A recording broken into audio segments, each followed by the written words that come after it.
गुज़श्ता रोज़ यानी 6 जनवरी 2022 को भारत ने बिलाखिर हमें जवाब दे ही दिया। तो भारत के जो तर्जुमान हैं वज़ारत ख़ारिजा, उन्होंने कहा कि जी कोई सूरत हाल तब्दील नहीं हुई 2016 के बाद कि हम सार्क समिट अटेंड करें। और मुझे तो हैरत ये होती है कि हम लिटरली लग रहा ये रहा था कि हम भीख मांग रहे हैं भारत से कि भाई खुदारा अब आ जाइए, खपस कीजिए इन मामलात को, तो सार्क समिट को तो होने दीजिए। मिनिस्टर ऑफ एक्सटर्नल अफेयर्स ने ये इंडिकेट कर दिया है ऑफिशियली कि सिचुएशन ऑन ग्राउंड बदली नहीं है और उन्हें नहीं लगता है कि वो इस तरह के इन्विटेशन को वो रिस्पॉन्ड कर पाएंगे। चले मान लेते हैं और ऐसा है भी, हम ये सब समझते हैं कि बाकी ममालिक भारत को नाराज नहीं करना चाहते। जी हाँ, एक लिहाज से तो आप बिल्कुल सही कह रही हैं, उनको इजी फील करना चाहिए। मुझे एक बात पे हैरानगी है नहीं कि इन्होंने क्या कहा, फिर तो शायद हम भारत को समझ ही नहीं पाते। मैं आपके जरिए आपके सारे व्यूवर्स को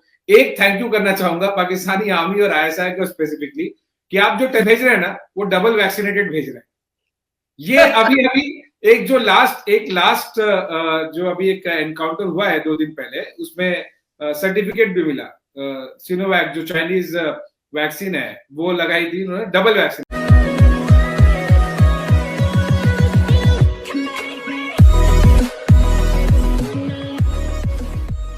नमस्कार दोस्तों। अब पाकिस्तान हमेशा ये पिछले दिनों से ट्राई करता है कि भाई सार्क समिट जो बंद हो चुकी है वो फिर से कंटिन्यू हो जाए।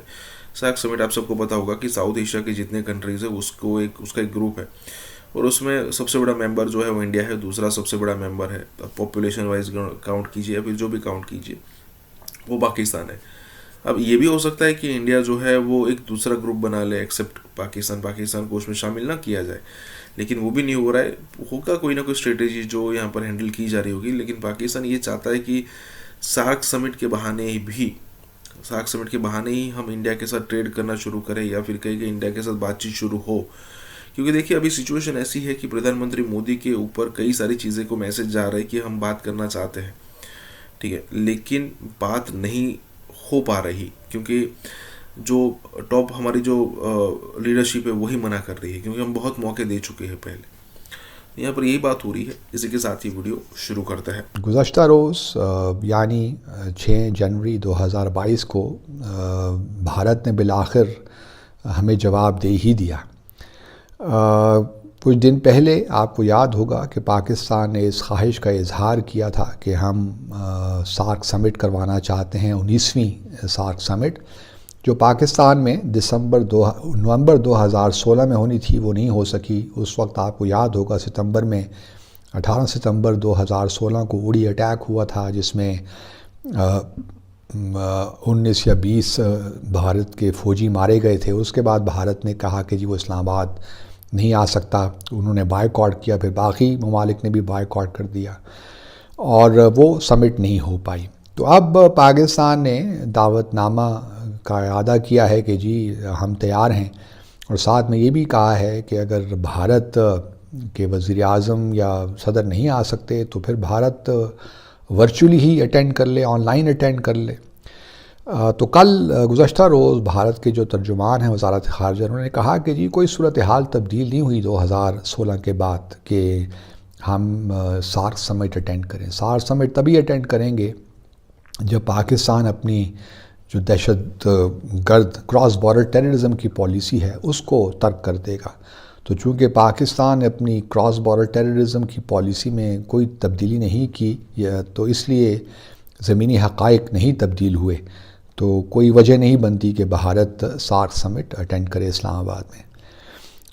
पहले तो मैं ये समझने से कासिर हूँ कि हमें क्या ज़रूरत पड़ी कि हम ये सार्क समिट की बात करें इस वक्त, जबकि हमने जो इक़दामात भी लिए 5 अगस्त 2019 के बाद मकबूजा जम्मू और कश्मीर को लेकर, क्या हम ये वाकई तवक्को रखते हैं कि भारत इस वक्त सार्क समिट इस्लामाबाद में अटेंड करेगा?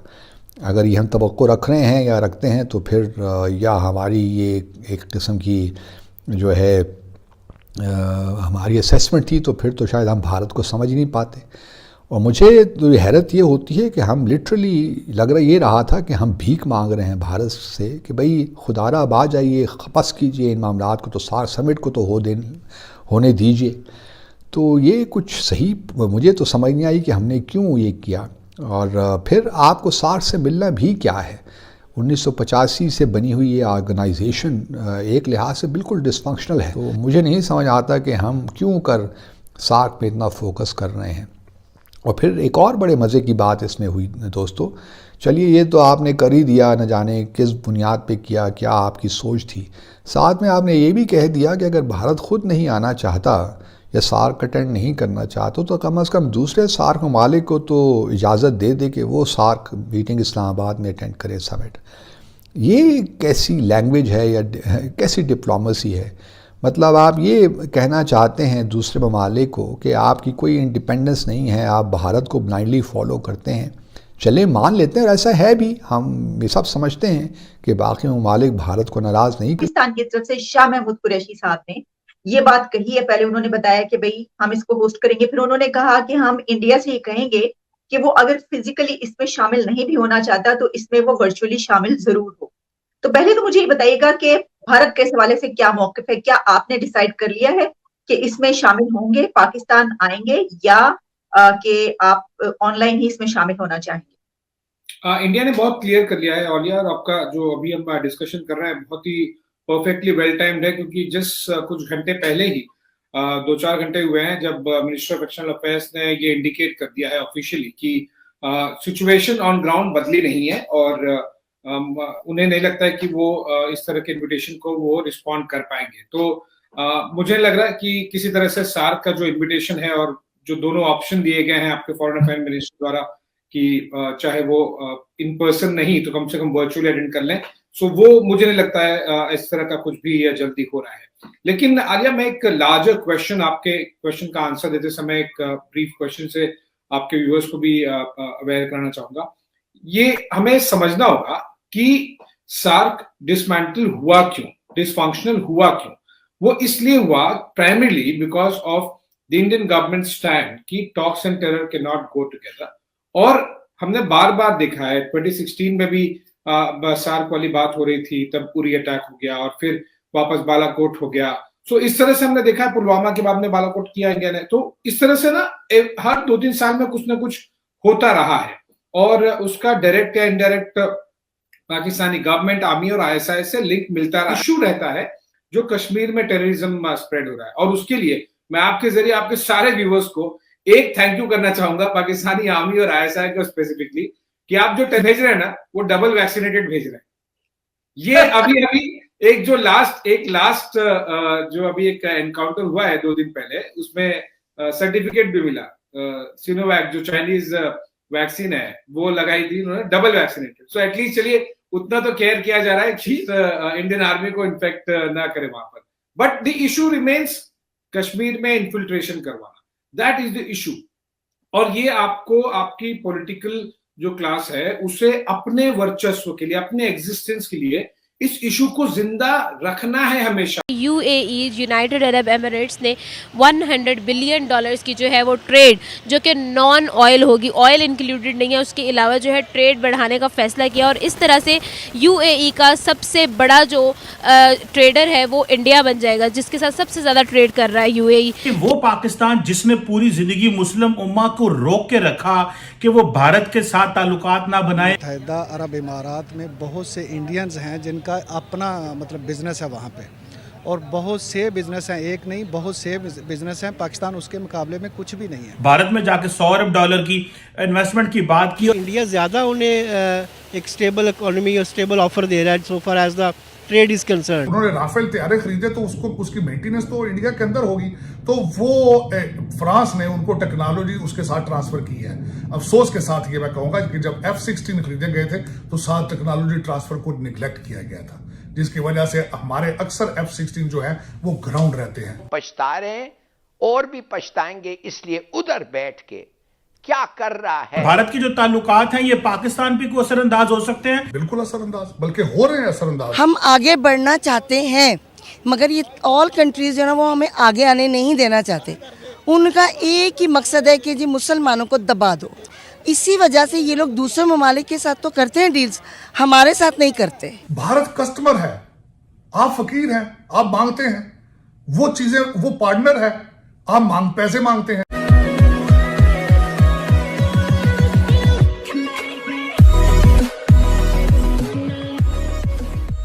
नमस्कार दोस्तों, अब यहाँ पर बात हो रही है यूएई जैसे कंट्री, सऊदी जैसे कंट्री, मतलब अरब कंट्रीज़ की और उनके रिलेशन इंडिया के साथ। देखिए, यहाँ पर बात हो रही है कि जो डील अभी हुई है 100 बिलियन की, मतलब अगर हम ऑयल को काउंट ना करें, उसके अलावा भी 100 बिलियन का ट्रेड हम एक दूसरे के साथ करेंगे, ऐसी यहाँ पर बात हो रही है इंडिया और यूएई के बीच में। और अगर ये चीज़ होती है तो यूएई का सबसे बड़ा जो ट्रेडिंग पार्टनर है वो इंडिया हो जाएगा। देखिए, अब देखने वाली बात यहाँ पर सबसे ज़्यादा ये है कि यूएई जैसे कंट्रीज़ या फिर आप खास करके अरब कंट्रीज़ की बात करो तो उनके पास जो पैसा है वो पेट्रोल, डीजल, गैस या फिर इस टाइप की चीज़ें बेच कर है। अब वो लाइफ टाइम चलने वाला है नहीं, तो वो अपना इन्वेस्टमेंट कहाँ पर करेंगे? जो पैसे हैं उनके पास वो कहाँ इन्वेस्ट करेंगे जिससे उनको आने वाले दिनों में वहाँ से रिटर्न्स मिलते रहे और उनकी लाइफस्टाइल मेंटेन रहे। तो उनके लिए सबसे बड़ा, मतलब वो ऐसा नहीं करेंगे कि सारा का सारा इन्वेस्टमेंट इंडिया में कर देंगे, लेकिन उनके लिए बहुत बड़ा जो अपॉर्चुनिटी है वो इंडिया के अंदर ही है। सऊदी कई बार यहाँ पर डिक्लेयर कर चुका है, हमने कई बार सोचा है। इवन यूएई ने तो कश्मीर के अंदर इन्वेस्टमेंट की बात करी थी, मतलब तय किया था कि भी ये हम शुरू कर देंगे। इसी के साथ ही वीडियो शुरू करते हैं। यूएई और इंडिया के दरमियान होने वाले फ्री ट्रेड एग्रीमेंट के बारे में, जो कि 100 बिलियन डॉलर्स का प्रोजेक्ट है, जो कि उन्होंने एग्रीमेंट साइन किया एक दूसरे के साथ ट्रेड को इंक्रीज़ करने का up to 100 billion dollars. Already हम ये भी जानते हैं कि इंडिया ने साउथ एशियन कंट्रीज़ के साथ अपनी टाइज़ को बहुत ज़्यादा स्ट्रॉन्ग कर लिया है। उसके साथ साथ इंडिया के रिलेशनशिप्स भी, इंटरनेशनल रिलेशनशिप्स भी बहुत ज़्यादा स्ट्रॉन्ग होते जा रहे हैं। पाकिस्तान को इस अपनी फॉरेन पॉलिसी के अंदर क्या चेंजेस करने चाहिए? दुबई में मुत्तहिदा अरब इमारात में बहुत से इंडियंस हैं जिनका अपना मतलब बिज़नेस है वहाँ पे, और बहुत से बिज़नेस हैं, एक नहीं बहुत से बिज़नेस हैं। पाकिस्तान उसके मुकाबले में कुछ भी नहीं है। वहाँ पे बड़ी बड़ी जो मल्टीनेशनल कंपनी हैं ना, वो इंडिया की ही हैं और उनके बगैर उनकी ट्रेड चल नहीं सकती। इतना मतलब उनका स्ट्रॉन्ग होल्ड है वहाँ पे कि ये जो हमारे लोग भी जाते हैं ना, ये भी उन्हीं के पास काम करते हैं। इतनी मल्टीनेशनल मतलब बड़ी बड़ी कंपनियां जो है ना, उनके ऊपर होल्ड ही उनका है। तो हमारा हर एरिया बहुत हसीन है, हम आगे बढ़ना चाहते हैं, मगर ये ऑल कंट्रीज़ जो है ना वो हमें आगे आने नहीं देना चाहते। उनका एक ही मकसद है कि जी मुसलमानों को दबा दो, इनको इकॉनमी की तरफ से, मईशत की तरफ से, इवन थिंग ऑल चीज़ों से इनको जो है ना इतना डिग्रेड कर दो कि कभी सर उठा ही ना सकें। इसी वजह से ये लोग दूसरे ममालिक के साथ तो करते हैं डील्स, हमारे साथ नहीं करते। रीज़न ये है कि हम एक तो उनका हर काम बड़ी स्पीड से करके दिखा देते हैं, जो उन्हें वो चाहते हैं कि ज़हनी तौर पर ना वो मतलब एकदम सोचते हैं कि यार ये तो बड़ी स्पीड से काम करके दिखा देते हैं। बाकी ममालिक नहीं चाहते कि हमारा नाम हो, हम आगे बढ़ें, या हमें किसी भी तरह किसी भी पॉइंट से हमें वो ऊपर आने ही नहीं देना चाहते। कि यूएई, यूनाइटेड अरब एमिरेट्स ने 100 बिलियन डॉलर्स की जो है वो ट्रेड, जो कि नॉन ऑयल होगी, ऑयल इंक्लूडेड नहीं है, उसके अलावा जो है ट्रेड बढ़ाने का फैसला किया। और इस तरह से यूएई का सबसे बड़ा जो ट्रेडर है वो इंडिया बन जाएगा, जिसके साथ सबसे ज़्यादा ट्रेड कर रहा है यूएई।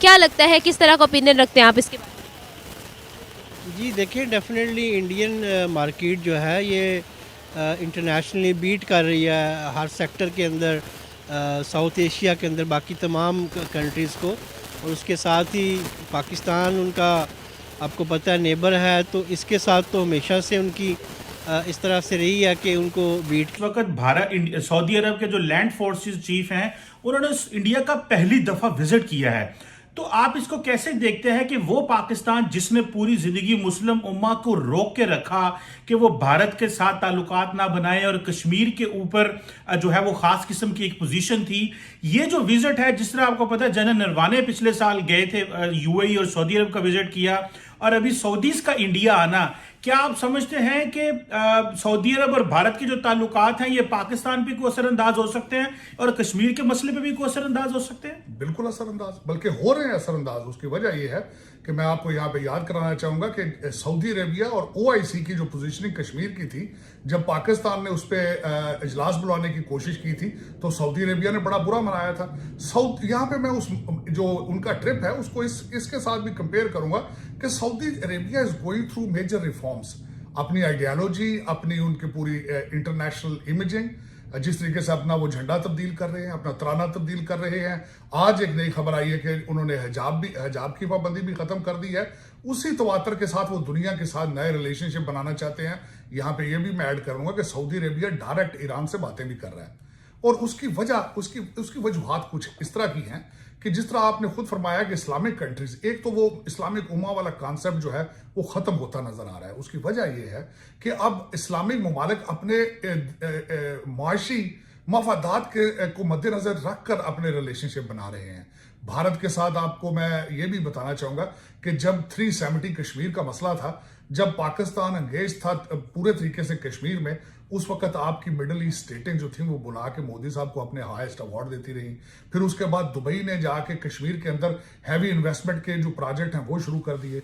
तो इस वक्त पाकिस्तान उस चीज में अकेला तनहा होता जा रहा है। और दूसरा एक सबसे बड़ी बात जो गलत पाकिस्तान में तासर दिया जाता है कि पाकिस्तान को हमेशा कंपेयर किया जाता है भारत के साथ। ये बिल्कुल ज्यादती होगी। उसकी वजह यह है भारत कस्टमर है, आप फकीर हैं, आप मांगते हैं वो चीजें, वो पार्टनर है, आप पैसे मांगते हैं।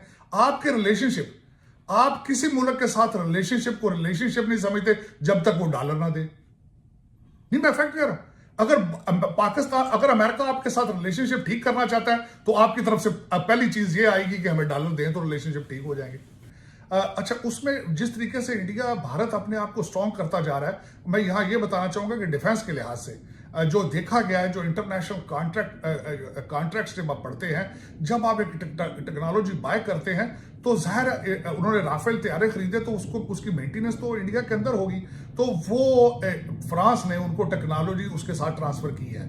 अफसोस के साथ ये मैं कहूंगा कि जब F-16 खरीदे गए थे तो साथ टेक्नोलॉजी ट्रांसफर को निगलेक्ट किया गया था, जिसकी वजह से हमारे अक्सर F-16 जो है वो ग्राउंड रहते हैं, वो फ्लाई करने के काबिल नहीं होते क्योंकि पार्ट्स अमेरिका से जाते हैं। और वो क्या किया 2 मई को उन्होंने, जब पाकिस्तान के अंदर आए, ट्रैक्टर लेके आए और सब कुछ, और हम क्या कर रहे हैं, खबरों को रुकवा रहे हैं, इस खबर को रोक दें, इस खबर को रोक दें, इस खबर को रोक दें। भारत के ऊपर दबाव नहीं, आया। मैं तो नहीं मानता इस बात को, मैं तो नहीं मानता। भारत में अच्छा, मुझे कहां पे दबाव आया, कहां पे आया दबाव, कहां पे दबाव आया, कोई इंसिडेंट्स कोट करें, कहां पे आया दबाव?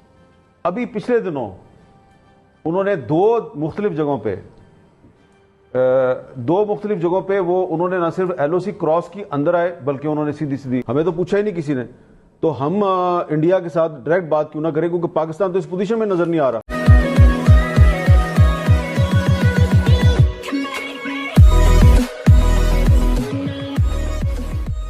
नमस्कार दोस्तों, अब यहाँ पर बात हो रही है कि भाई इंडिया जब चाहेगा आपको पेल के चला जाएगा, मतलब आपको मार के चला जाएगा, जो पिछले 2 सर्जिकल स्ट्राइक में हो चुका है।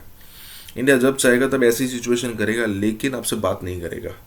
मतलब ये भी देखने वाली बात है कि इंडिया को ज़रूरत नहीं है। देखिए, अगर हम पाकिस्तान के साथ ट्रेड शुरू करते हैं तो वो ट्रेड हमारा 1% से भी कम होगा। हालांकि इंडिया के अंदर 140 करोड़ की पॉपुलेशन है, तो वो 1% से जो कम क्या भी ट्रेड होगा ना, वो भी हज़ारों लोगों को यहाँ पर इम्पैक्ट करके जाएगा कि भाई उससे कई लोग कमाएंगे। लेकिन अब सबसे बड़ी बात यहाँ पर यह है कि भाई सबसे पहले मेरा देश है, उसके बाद ये सारी चीज़ें होती हैं। अब यहाँ पर बात दरअसल ये है कि भाई इंडिया जब चाहता है तब अंदर घुस जाता है, जब चाहे तब यहाँ पर अननोन गनमैन आ जाते हैं। कई बार ऐसी सिचुएशन हो जाती है कि भाई हमें पता ही नहीं चलता, बाद में पता चलता है कि ये सारी जो हरकतें थी वो इंडिया की थी। लेकिन इंडिया बात नहीं करना चाहता, मतलब इनडायरेक्टली सारी हरकतें बाय इंडिया हो रही है। यही बात हो रही है। इसी के साथ ही वीडियो शुरू करते हैं। ये बात कर रहे हैं कि वो ये कह रहे हैं कि वज़ीर-ए-आज़म साहब की बात से ये तासुर आता है कि जैसे उनको पता ही नहीं कुछ चीज़ हो रही है। ये जो तासुर गया है और जिस पे लोगों ने डिबेट करना शुरू किया, आपको लगता है ये तासुर सही है? ये तासुर नुकसानदेह है, इसमें कोई शक नहीं है। ये तासुर नुकसानदेह है और ये तासुर पैदा हुआ है तो समी साहब जैसे जहांदीदा जो शख्स हैं, तज्जियाकार हैं, उन्होंने ये बात रखी है। ये तासुर नहीं होना चाहिए था। आपने कहा कि पाकिस्तान ने कहाँ गिव अप किया? भाई 4 महीने पहले आप कह रहे हैं मोदी एक फैशिस्ट है, 4 महीने आप कह रहे हैं पहले कि ये RSS जो है उसकी जो सोच है वो इस खित्ते को जंग में लेके जा रही है। आप कश्मीर के अंदर जो मजालिम है उनको आप हाईलाइट कर रहे हैं। अचानक आपने ऐसा रिवर्स गियर लगाया और आपके वज़ीर ख़ारजा कह रहे हैं कि 370 पाकिस्तान का, ये इंडिया का इंटरनल मामला है।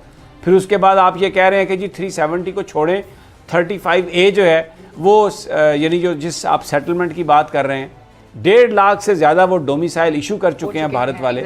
वहाँ पर उन्होंने उसकी आबादी को मुस्लिम आबादी को अक़लियत में तब्दील करने के लिए अमली तौर पर वो काम कर रहे हैं। और यहाँ पाकिस्तान में आप लॉलीपॉप दे रहे हैं। अगर आप 370 से अगर ये आपका इशू नहीं है तो, और वो कहते हैं कि वो इंटरनल इशू है, तो 35A तो भारत का किस कानून के तहत आप रोकेंगे? 35A की तो बुनियादी 370 है। तो ये तो लॉलीपॉप है ना सारे का सारा, कि जी वो सेटलमेंट से रुक जाएंगे। कैसे सेटलमेंट से रुकेंगे? और वो क्या किया 2 मई को उन्होंने, जब पाकिस्तान के अंदर आए, ट्रैक्टर लेके आए और सब कुछ, और हम क्या कर रहे हैं? खबरों को रुकवा रहे हैं, इस खबर को रोक दें, इस खबर को रोक दें, इस खबर को रोक दें। भाई भारत की जो नीयत है, मुझे तो इसमें कोई शुबा नहीं कि नरेंद्र मोदी मर जाएगा, कभी कश्मीर के मामले पर उसकी सोच ऐसी नहीं होगी, आउट ऑफ द बॉक्स सोच भी ऐसी नहीं होगी कि वो इस मसले को हल करना चाहे। आप भी मानते हैं, कोई शक नहीं है कि उन पर दबाव आया, भारत के ऊपर दबाव नहीं, आया? मैं तो नहीं मानता इस बात को, मैं तो नहीं मानता। भारत पे अच्छा, मुझे भारत कहां पे दबाव आया? कहां पे आया दबाव? कहां पे दबाव आया? कोई इंसिडेंट्स कोट करें, कहां पे आया दबाव? भारत चाह रहा है ये टॉक्स, पाकिस्तान नहीं चाह रहा। कहां पे इंडिकेशन? भारत ये चाह रहा है। आप मुझे बताएं कि कहां से एस्टैब्लिश हो रहा है? भारत चाह रहा है तो भारत अब क्यों बैकआउट कर रहा है? भारत कहां बैकआउट कर रहा है? भारत ने कहां कहा है? लाइन ऑफ कंट्रोल की सूरत हाल, इमरान खान साहब ने बात की है, उससे अच्छा क्या आप मुझे एक बात बताएं, लाइन ऑफ कंट्रोल की सूरत हाल पे फरवरी के बाद से अब तक अमन और सुकून है? क्या ये भारत की मर्जी के बगैर हो रहा है? ये कैसे हो रहा है? सारा तो लेकिन उनको तो फायदा है ना इस बात का। बात अगर मान ली जाए तो फिर इसी तरह एक्सपोज करते रहते हैं मीडिया पर बैठकर, और या दूसरा हाल ये है कि जंग लगा देते हैं। जंग कर सकते हैं आप, मुतामिल हो सकते हैं दोनों मुल्क। इसका हल यही है, अल्टीमेटली मुज़ाकरात है। अल्टीमेटली तो समी साहब, अल्टीमेटली तो मुज़ाकरात से ही होना है ना, और मुज़ाकरात से पहले ट्रैक 2 होने हैं, और ट्रैक 2 हो रहे हैं। इसमें कोई अबनॉर्मल बात नहीं है। आपको इसमें कोई अबनॉर्मल लग रही है तो वो बताएं आप। हमें बातें चल रही हैं, अचानक इंडिया पाकिस्तान टॉक्स के ऊपर जब ये सीज़फायर अनाउंस हुआ तो उसके बाद हमने देखा कि अगले दिन यूएई के फॉरेन मिनिस्टर एक दिन के दौरे पे दिल्ली में आप पहुंच गए। फिर हमें बताया गया कि जी यूएई वालों ने बड़ा रोल अदा किया। क्या ये चीज़ें हुकूमत वक्त के लिए बहुत बड़ा डिज़ास्टर भी साबित हो सकती हैं कि पॉजिटिव भी हो सकती हैं? पहली बात तो यह है कि ये बहुत सेंसिटिव इशू है, और इसमें यहाँ पे इस्लामाबाद, रावलपिंडी में या लाहौर में जो बातें बताई जाती हैं, ग्राउंड रियलिटी उनसे बिल्कुल मुख्तलिफ है।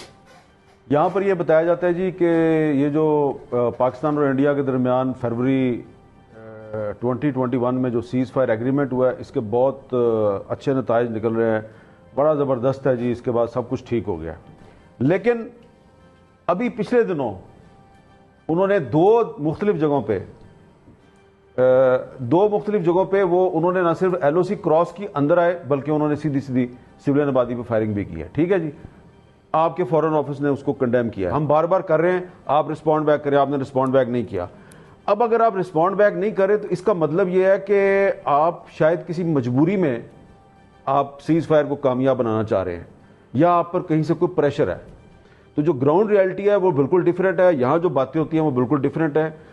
और अब तो इंडियन एक्सप्रेस ने बड़ी सी हेडलाइन लगाई, Pakistan violated cease fire agreement. मैं सिर्फ इंफॉर्मेशन शेयर कर रहा हूँ।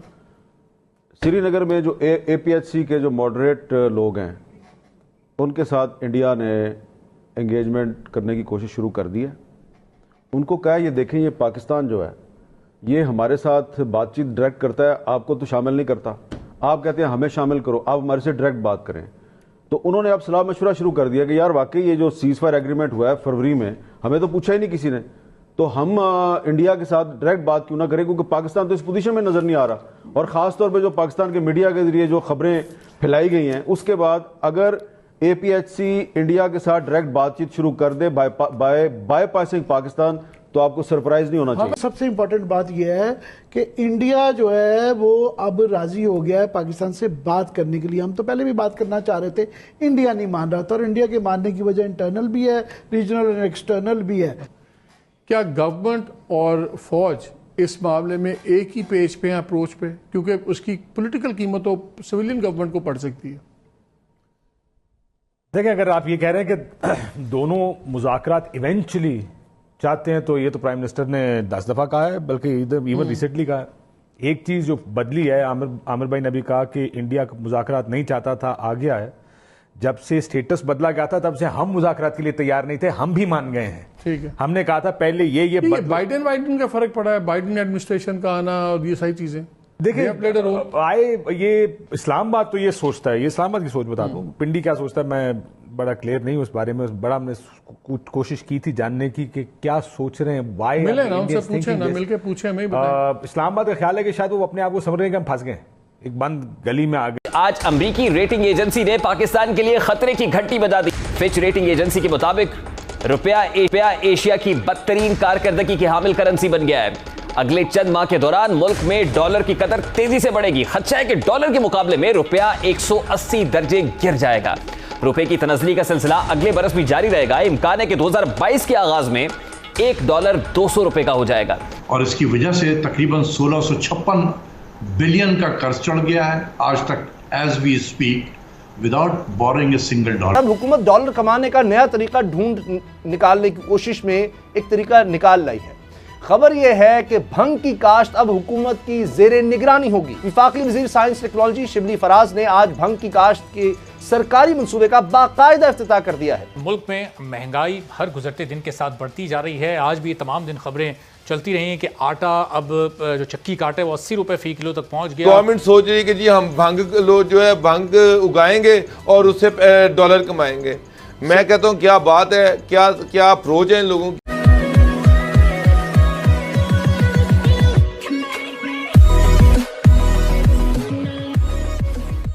नमस्कार दोस्तों, यहाँ पर बात हो रही है कि अमेरिकन कंपनी की एक रिपोर्ट आई है, इसने रेटिंग दिया है और पाकिस्तान के बारे में उन्होंने इतनी खराब बातें की, उतनी गंदी बातें की है कि भाई पाकिस्तान का रुपया इतने बड़े लेवल पर टूटने वाला है। अब देखिए, मुझे तो ऐसा लग रहा है कि पाकिस्तान का रुपया जो है वो ना, वो $1 के सामने 1000 रुपये पहुँचने वाला है, 1000 पाकिस्तानी रुपये। ठीक है, अगर मान लीजिए कि किसी ने $1000 भी कमा लिया ना, तो उसके लिए तो मतलब इतनी बड़ी अमाउंट हो जाएगी कि भाई मतलब कोई अगर मान लीजिए US डॉलर में कमाता है तो मतलब वो चाहे तो हर महीने अपना घर ले सकता है। ठीक है, क्योंकि $1000 हो गया तो इंडिया के अगर आप काउंट करो तो 80,000 होते हैं। उसके मल्टीप्लाई बाय अगर आपको 12-13 करने पड़ेंगे, मतलब 9 लाख 10 लाख, एक $1000 इज इक्वल टू पाकिस्तानी रुपये में अगर काउंट करो तो 8-10 लाख 12 लाख रुपये हो जाएंगे। ठीक है, अब यही बात यहाँ पर हो रही है कि आखिरकार इतनी ख़राब सिचुएशन पाकिस्तान के अंदर कैसे हो रही है। और कोई देखिए, सबसे बड़ा एग्जांपल यहाँ पर, सबसे बड़ा रीज़न यहाँ पर ये है कि स्टेबल गवर्नमेंट नहीं है। पॉलिटिकली जो स्टेबिलिटी होनी चाहिए वो बिल्कुल नहीं है। और उसके अलावा कोई ना कोई ग्रुप जब चाहे तब बाहर निकल जाता है और बहुत बड़े बड़े मुजाहरे करना शुरू कर देता है कि भाई देखिए यहाँ पर इस्लाम को फॉलो नहीं किया जा रहा, चाहे वो TTP वाली हो बात हो या फिर वो लब्बैक वाली पार्टी हो। इसी के साथ ये वीडियो शुरू करते हैं। पाकिस्तान के एब्सोल्युटली नॉट के सामने अमेरिकी डॉलर सीना तान के खड़ा हो गया है। हमें फर्क नहीं पड़ता के नारों के सामने हमारी स्टॉक एक्सचेंज को इतना फर्क पड़ा कि सरमायाकार रूठ गया है। पेट पर पत्थर बांधकर अफगानिस्तान की मदद के दावों के सामने हमारा अपना रुपया डॉलर के पहाड़ तले दबा दिखाई दे रहा है। अभी तक अमेरिका ने हम पर किसी इक्तिसादी पाबंदी का ऐलान किया है और ना ही कोई बिल बाज़ाब्ता तौर पर मंजूर हुआ है, मगर पाकिस्तान का हर शहरी यूं लगता है कि बिल बिला उठा है। अहम बात यह नहीं है कि क्या महंगा होने जा रहा है, बल्कि सवाल तो यह है कि क्या है जो महंगा नहीं होगा। डॉलर कहां तक उड़ान भरेगा, डॉलर के सामने रुपया और कितना बेबस दिखाई देगा, डॉलर थमेगा या मजीद आगे बढ़ेगा। सवाल तो यह भी है कि डॉलर इसी तेज रफ्तारी से बढ़ता चला गया तो इसे रोकेगा कौन और ब्रेक कहां लगेगी। आखिर कब तक रुपए को वेंटिलेटर के सहारे रखा जाएगा।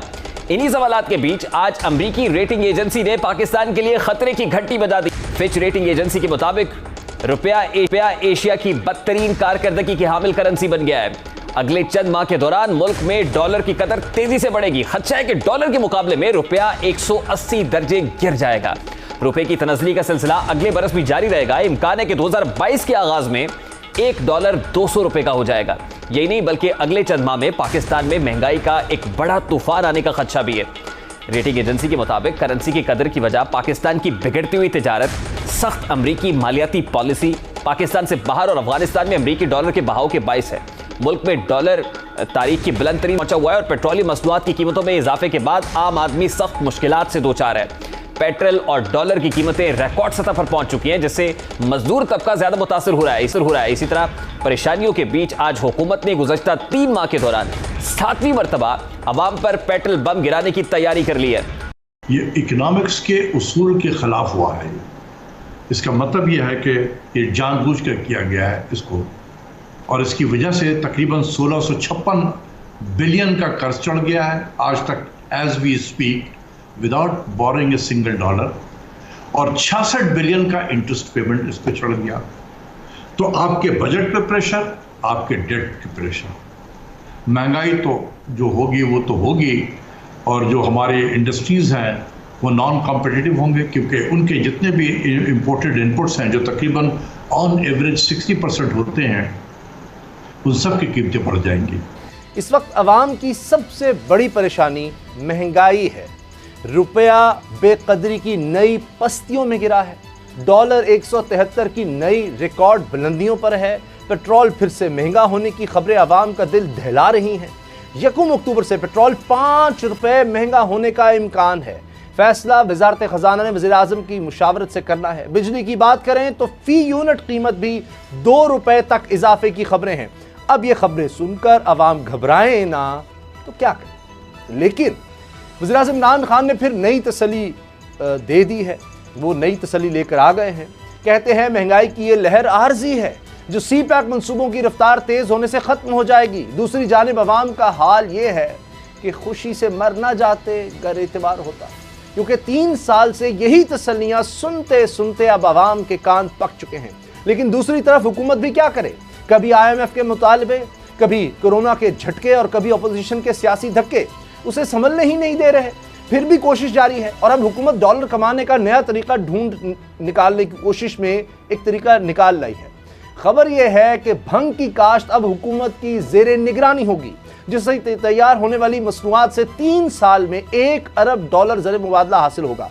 वफाकी वज़ीर साइंस टेक्नोलॉजी शिबली फराज ने आज भंग की काश्त के सरकारी मंसूबे का बाकायदा इफ्तिताह कर दिया है, जिससे हासिल होने वाली भंग टेक्सटाइल और अद्वियात साजी में इस्तेमाल होगी। यह मंसूबा कामयाब होता है या नहीं, इसके लिए लंबा इंतजार करना। हुकूमत एक नया प्रोजेक्ट ले आई है कि भंग की काश्त का, और ये $1 अरब इससे ज़र मुबादला कमाया जा सकता है। वफाकी वज़ीर इत्तलाआत और नशियात फवाद चौधरी साहब ने बात कही है। देखिए माशाल्लाह मैं दाद दूंगा कि इमरान खान साहब के पास जितने ज़हीन और फ़तीन लोग हैं और जितने बड़े बड़े दिमाग हैं, यकीन जाने यही दिमाग ये सोच सकते हैं कि पाकिस्तान में भंग जो है वो उगा कर हम दुनिया में अरबों डॉलर कमा सकते हैं।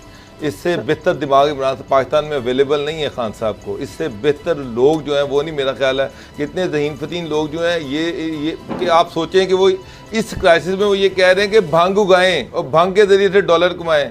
उसामा साहब, बाबरडोर साहब, मेरी एक अर्ज़ सुन लें, मेरी एक अर्ज़ थोड़ी सी हकीकतें सुन लें।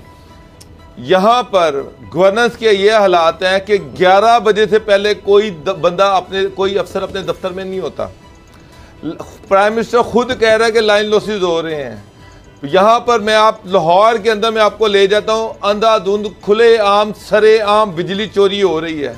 गवर्नमेंट उस लाइन लॉसेस पे तो काबू नहीं पा सकती, और गवर्नमेंट सोच रही है कि जी हम भंग उगाएंगे और उससे डॉलर कमाएंगे। मैं कहता हूँ क्या बात है, क्या अप्रोच है इन लोगों की। आपकी वैसे जो बरामदात और दरामदात है उसमें डिस्पैरिटी आप देख लें कितनी है। डॉलर आपका 173 पे चला गया, डॉलर को अफगानिस्तान में फ्लाइट से आप रोक नहीं सकते। मुल्क में महंगाई हर गुजरते दिन के साथ बढ़ती जा रही है। आज भी तमाम दिन खबरें चलती रही हैं कि आटा अब जो चक्की का आटा है वो 80 रुपये फ़ी किलो तक पहुंच गया। पेट्रोल की कीमत, डॉलर की कीमत किसी सूरत इस हुकूमत के काबू में नहीं आ रही है। क्यों, इसकी वजूहात क्या हैं? और स्टूडेंट्स इस वक्त हुकूमत के खिलाफ एहतजाज कर रहे हैं, डी चौक पर वो मौजूद। अब बात अगर खुल गई है, अगर हमें जूते लगने शुरू हो गए हैं लोगों की बेवकूफ़ी की वजह।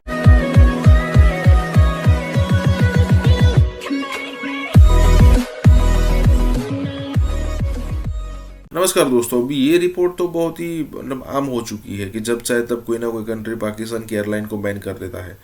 देखिए यहाँ पर बात हो रही है अमेरिका की। इससे पहले मैंने टर्की का भी सुना था। टर्की वही टर्की जो पाकिस्तान को कश्मीर के मामले में अनकंडीशनल सपोर्ट करता था। लेकिन फिर मलेशिया के साथ भी हुआ था कि एक बार पाकिस्तान का प्लेन गया, फिर मलेशियन पुलिस ने या फिर कहेगी जो भी उन्होंने जब्त कर लिया। क्यों? क्योंकि भाई वो प्लेन ही मलेशिया का था। पाकिस्तान ने उसको रेंट पर लिया था, पाकिस्तान की किसी कंपनी ने उसको रेंट पर लिया था और फिर वो घुमा रहे थे, लेकिन उन्होंने रेंट नहीं दिया था, तो इसलिए उन्होंने वहाँ पर कब्जा कर लिया। अब कब्जा तो कर लिया, लेकिन वहाँ की जो जनता थी, वो जो लोग थे वहीं के वहीं फंस गए थे। देखिए पाकिस्तान के कारनामे। उसके बाद यूके, फ्रांस ने भी कई बार पाकिस्तान की जो एयरलाइन है उसको बैन कर दिया है या फिर कई कुछ समय के लिए बैन कर दिया है। कई बार तो ऐसा भी हुआ है, मैंने यूके की एक रिपोर्ट देखी थी जिसमें उन्होंने ये काउंट किया था कि भाई पाकिस्तान के जो पायलट्स हैं ना, उन्होंने जो एग्ज़ाम है वो डमी सर्टिफिकेट देकर यहाँ पर क्लियर की है। उनके सर्टिफिकेट जो है डमी सर्टिफिकेट है। पाकिस्तान के कारनामे। इसी के साथ ही वीडियो शुरू करते हैं। अमेरिका ने भी जी अल्हम्दुलिल्लाह पीआईए की परवाज़ों पे पाबंदी लगा दी है, लेकिन मेरे मबलग इल्म के मुताबिक पीआईए की कोई डायरेक्ट फ़्लाइट अमेरिका नहीं जाती। हाँ, कनाडा ज़रूर जाती हैं, और कनाडा भी चूँकि बर-ए-आज़म अमेरिका में ही वाक़या है और वही एविएशन के कवानीन जो हैं वो उन पर भी लागू होते हैं, तो मतलब इसका मतलब है कि जो अमेरिकन एविएशन अथॉरिटी की तरफ से जो ऐलान आया है वो अफेक्टिवली पीआईए की जो परवाज़ें कनाडा जाती हैं उनको मौसर करेगा ना। अमेरिका में तो परवाज़ों की हमारी बहाली नहीं हो सकी।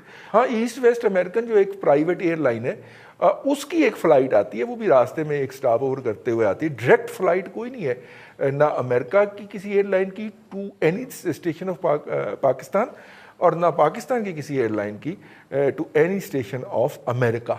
अगरचे प्रोपेगेंडे के लिए हम तो ब्लू एयर की भी चलवा चुके हैं, लेकिन वो सब झूठ है। कोई फ़्लाइट एग्जिस्ट नहीं करती थी कनाडा के अलावा। उस बर-ए-आज़म की अगर बात कर लें शुमाली अमेरिका के अंदर, तो वहाँ पे कनाडा में हम लैंड करते हैं, उस पर भी पाबंदी लग गई है। चाचू, आप तो पीआईए को एज ए जर्नलिस्ट कवर भी करते रहे हैं। ये जो इस वक्त सूरत हाल है और अमेरिका ने जो पाबंदी लगाई है, मेरा ख्याल है कि ये तो मरे को मारे शाह मदार वाली बात है।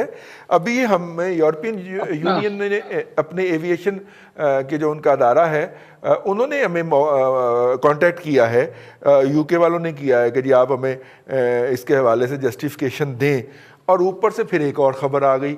नहीं, ऐसे नहीं है, ऐसे नहीं है। पीआईए को खसूसी इजाजतनामे के तहत डायरेक्ट फ्लाइट की इजाजत मिल गई थी। अच्छा। और उसके बाद चंद फ्लाइटें कई भी हैं, और ये इसी दौर में भी पिछले महीने हुआ है ऐसा। ये ऐसे नहीं था, खसूसी इजाजतनामा जारी हुआ था। ये फिर रिसेंटली कोई डेवलपमेंट होगी?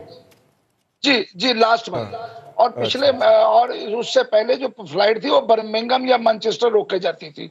बर्तानिया में एक स्टॉप ओवर होता था जहां पे दोबारा इमिग्रेशन होती थी, उसके बाद फ्लाइट जाया करती थी। अब मसला ये है कि किसी बदकिस्मत ने, मैं उसको बदकिस्मत कहूंगा, कि पाकिस्तान का इतना बड़ा नुकसान कर दिया है। इन जनाब में वजीर हवाबाजी ने एक बयान दे के, देखें ये कोई इंक्वायरी आज की नहीं चल रही, ये बहुत पहले की चल रही थी। अब सूरत हाल ये है कि आप अंदाजा ये लगाएं, एमिरेट्स ने पाकिस्तान से अपनी फ्लाइटें जो थी वो 3 जुलाई तक बैन लगाया था। 3 जुलाई को उन्होंने उस पर सोचना था, लेकिन जैसे ही यूरोप ने पाबंदी लगाई पाकिस्तान पे, उन्होंने 1 जुलाई से अपनी परवाजें खोल दी हैं। इस वक्त पाकिस्तान से तमाम पैसा और मुसाफिर एमिरेट्स उठा रही है, दुबई एयर उठा रहा है, कतर उठाएगी, तुर्की उठाएगी, सऊदीया उठा रही है। जो पाकिस्तान का जो फॉरेन एक्सचेंज आता था पीआईए को, वो सारे का सारा गैर मुल्की के पास जा रहा है, बजाय उल्टा पाकिस्तान को मिलने के पाकिस्तान से डॉलर जा रहा है। ये जिसने भी ये तबाही की है ना, बहुत बड़ा जुल्म किया है, ये बहुत बड़ा जुल्म है। इस टाइम पे ऐसा करना नहीं चाहिए था। चाचू, आपको मेरे से ज्यादा पता है कि ये फ्लाइट्स बढ़ाने की या कम करने की इजाजत सिविल एविएशन देता है, और सिविल एविएशन के अंदर देगें बट रही हैं इस वक्त। जितने के उन्होंने जिस बुनियाद के ऊपर जितने के पैसे लेके मुबैना तौर पे कहा जा रहा है कि वहाँ पे उनकी नस्लें संवर गई हैं, क्योंकि इन एयरलाइन ने जिन्होंने अरबों रुपया कमाना होता है उन्हें करोड़ों रुपया देने के अंदर तो कोई मसला नहीं ना होगा जी सर, ठीक है। और रजी साहब, और आप उस बंदे को भी जानते हैं, जो सिविल एविएशन के उस बंदे को भी जानते हैं जिसका 8 कनाल का घर जो है वो घोड़ा गली में तैयार हो रहा है। सर जी, 1996 में पायलट भर्ती हुए थे, मैंने बात की पीआईए के अंदर। उन्होंने कहा कि जी 40 लाख एक पायलट का लेके वो जो एक बैच आया था, इस वक्त पहलपा की क़यादत भी उसी बैच में से है। ये सबसे बड़ी बोन ऑफ कंटेंशन है। हमेशा से हर फसाद के अंदर, हर हादसे के अंदर 96 का बैच निकलता है। इनके अलावा कभी किसी बैच में से, कभी किसी इंडक्शन में से कोई प्रॉब्लम नहीं हुआ। ये वो गलत कार हैं लोग जो 1996 का बैच आया था, और सबसे बड़ा बैच था, कोई 80 के करीब पायलट थे शायद। तो सर, इस तरफ किसी का ध्यान नहीं जा रहा। आपकी पार्टी पे इल्ज़ाम आ रहा। बात तो ये है रजी, मेरी पार्टी तो आप हो या बट्टी बैठा हुआ है। दूसरी बात मैं ये अर्ज करूं, आपने बड़ा अच्छा नुक्ता उठाया कि 1996 में पीपल्स पार्टी, मैं पूरा खुल के बात करता हूं, अभी शहाबुद्दीन साहब ने तो कहा ना फलां बंदे का नाम ले तो अच्छा नहीं लगता, मुझे नहीं समझ, मुझे फिर उस सहाफत ही नहीं आती शायद। अगर देखें किसी भी स्टेट का सबसे बड़ा बुजुर्ग सदर होता है, प्रेसिडेंट ऑफ पाकिस्तान हमारा सबसे, हम ना जरदारी साहब को छोड़ते हैं, ना ममनून को छोड़ते हैं, ना अलवी साहब को छोड़ते हैं। वो कौन से दाता साहब की शान में गुस्ताखी नहीं कर सकते। कौन से दाता साहब हैं जिन्हें आप छोड़ रहे हैं, सोशल मीडिया पे आपकी मां बहन एक करते हैं, जिनका घर भी आपने जो है ना वो घोड़ा गली में बना दिया, कोई घोड़े शाह से बनाया नहीं 8 कनाल का, तो आप उनका नाम भी नहीं लेते। हाय मैं सदके जाऊं आप दोनों के, आप दोनों बड़े जर्नलिस्ट हैं। अगली बात देखें, 96 में 80 पायलट आए, ओके, कहा ये जा रहा है मुबैना अब मान लिया, अब है 2020, गोया 24 साल हो गए। 24 साल में तो यार जो गधा गाड़ी चलाता है उसे जहाज चलाना आ जाता है। अच्छा, फिर अगर जिस चीज का रजी आपको पता है कि उसमें 2 नंबर लोग थे, देखिए इतनी हुकूमतें आई, इतनी हुकूमतें गईं, इतना गैर जिम्मेदाराना बयान किसी ने नहीं दिया। देखिए अगर वो कहते हैं ना अपने पार्लिमानी सेक्रेटरी को, लेकिन सर कमाल देखो अपनी डिग्री भी जाली है मसूफ दी। वो हमने उनकी डिग्री की तो बात ही नहीं कर, आपको पता है हमने पूरा प्रोग्राम कर लिया था। देखिए अर्ज ये है कि आप माइंड ना कीजिएगा, ख्वाजा आसिफ हों या पीपल्स पार्टी के पटेल हों या मुराद सईद हों या सरवर खान जैसे कौमी असम्बली में जब बात करते हैं और गैर जिम्मेदाराना करते हैं, उसकी गूंज पूरी दुनिया में जाती है। आपका अमेरिका PIA जाता है या नहीं जाता, लेकिन पूरी दुनिया को इस खबर से, पहले तो ये PIA का जो इनका तर्जुमान है या जो मिनिस्ट्री का तर्जुमान है, अभी तक वो इसके मुतल्लिक बात ही नहीं सामने लाया कि भाई ये झूठ है। ये पड़े हुए हैं कि कराची वाली JIT जो है, जो हुकूमत सिंध ने दी है, वो झूठ है। उन्होंने ये अमेरिका वाली खबर पे गौर ही नहीं किया कि ये भी झूठ है। आपकी जो PIA है, अभी शाह जी ने बड़ी खूबसूरत बात की, आपकी PIA हो या आपकी रेलवे हो, इसका जो ऑर्गेनाइजेशनल स्टेटस मौजूदा है ठीक उसमें, और जो इसका ह्यूमन रिसोर्स है, इसमें आप सैकड़ों अरब लगा दें, ये नहीं चल सकता। ये नवाज शरीफ हुकूमत को भी पता था, पीपल्स पार्टी को भी पता था, इस हुकूमत को भी पता है, लेकिन ये इतना अनपॉपुलर मामला है कि कोई इस तरफ जाता नहीं है। अब बात अगर खुल गई है, अगर हमें जूते लगने शुरू हो गए हैं लोगों की बेवकूफ़ी की वजह से, और वो भी कौमी असम्बली में खड़े होके, तो फिर क्यों ना PIA को ठीक कर लिया जाए। देखें इसमें रिसोर्सेज हैं, अगरचे ह्यूमन रिसोर्सेज कम है। आप दोनों PIA को बड़ा अच्छा जानते हैं, मैं तो जब भी सफ़र करता हूँ PIA में करता ही नहीं रहा, मैं पुराना डरपोक। We are a fledgling economy, हमें तो बहुत बड़ा नेबर है, मिलिटरीली भी हमसे बड़ा है, इकोनॉमिकली भी हमसे बड़ा है, तो हमारी तो शायद जितना मर्जी भी हम छुपाएं एक वीकनेस या डेस्परेटनेस यहाँ हो जाती है। मुज़ाकरात करने में, बातचीत करने में कोई नुकसान हो सकता है? 3 जंगों से तो कुछ नहीं हुआ, हरे पाँव ठंडे हुए। India is become the biggest importer of weapon. तो मेरा एक्सपीरियंस ही मुख्तलिफ है। आपने कहा कि जनाब वो इंडिया भाग गया, हमारे दौर में तो ऐसा नहीं हुआ, औरों को तो शायद ना पता हो, ये इंडिया नहीं भागा था, हुआ ये था। हम चाहते हैं कि हिंदुस्तान के साथ ट्रेड करें, और हम खुश हैं कि लाइन ऑफ कंट्रोल पे जो हमारी अंडरस्टैंडिंग हुई है वो अभी तक होल्ड कर रही है। पाकिस्तान के पास इंडिया की बहुत बड़ी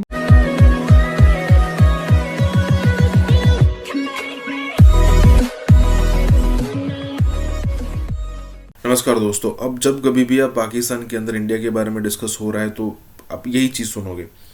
हमारी 300 बिलियन के आसपास की इकोनॉमी है, इंडिया की 3.5-4 ट्रिलियन के आसपास की इकोनॉमी है, 10-15 गुना इंडिया हमसे बड़ा है, आर्मी इसकी इतनी बड़ी है, नेवी एयरफोर्स इतने बड़े है, उसका GDP इतना, मतलब यही सारी चीज़ें।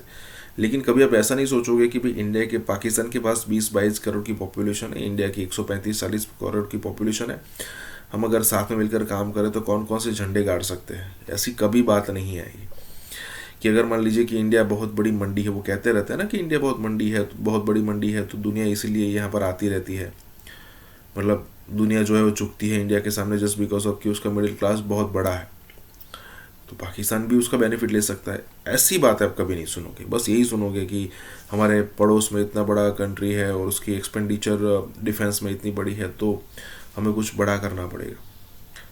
इसी के साथ ये वीडियो शुरू करते हैं। लेकिन इस फरवरी में क्या हो रहा है, पाकिस्तान इंडिया सीज फायर पे एग्री कर जाते हैं, 2003 का जो मुआहदा था वो अचानक रिवाइव हो जाता है, और उसके बाद अभी तक दोनों तरफ से ना कोई शेलिंग हुई है, कोई बॉर्डर वायलेशंस नहीं हुई, बड़ी अच्छी बात चल रही है।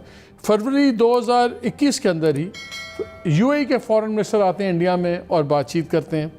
मार्च में एक बड़ी फेमस स्पीच सिक्योरिटी फोरम से करते हुए अपने chief of the army staff general Qamar Bajwa की चलती है, जिसमें वो कहते हैं कि जी बस अब पुराने माजी को दफन करें, आगे चलें और अब हमें इकनॉमिक कोऑपरेशन में सब कुछ करना।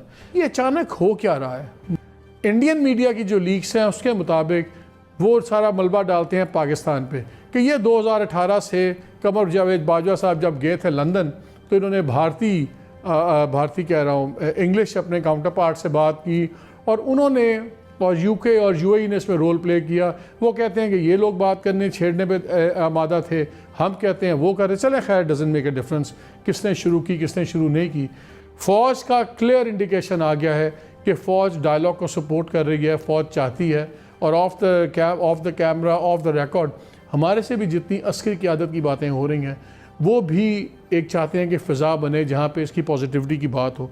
क्या मुज़ाकरात करने में, बातचीत करने में कोई नुकसान हो सकता है? 3 जंगों से तो कुछ नहीं हुआ, क्या हम आगे बात बढ़ा सकते हैं? We are a fledgling economy, हमें तो बहुत बड़ा नेबर है, मिलिटरली भी हमसे बड़ा है, इकनॉमिकली भी हमसे बड़ा है, तो हमारी तो शायद जितना मर्जी भी हम छुपाएं एक वीकनेस या डेस्परेटनेस यहाँ हो जाती है कहीं कहीं। बट हैविंग सेड दैट, हम भी न्यूक्लियर हैं, वो भी न्यूक्लियर है, लड़ाई ऑप्शन दोनों के पास नहीं है। किस तरह हम इस शक को निकालें कि we are not being lured into another trap, और दुनिया को दिखाने के लिए उसने कहा देखें हम तो इंडस टॉक्स भी कर रहे हैं, एक सेंस ऑफ नॉर्मलसी भी है, कश्मीर भी हो जाएगा, बाकी चीज़ें तो कर लें, और जो चीज़ हम कहीं परे तो नहीं हो जाएंगे। India is become the biggest importer of weapon.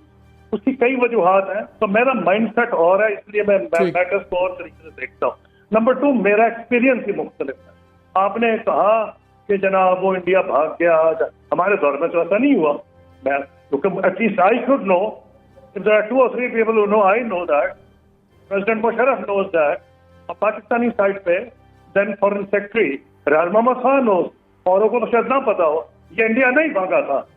हुआ ये था कि उन्होंने आना था अक्टूबर में, और अक्टूबर में वहाँ 6 इलेक्शन हो गए बशमूल यूपी के। अच्छा, हमने गलती हमसे ये हुई, हमें क्या गलती, हमें कुछ कार्स में था कि हमने उनको डेट दे दी मार्च, उनका अगर अब आपने आया तो अपोजिशन एक्सप्लॉइट करेगी।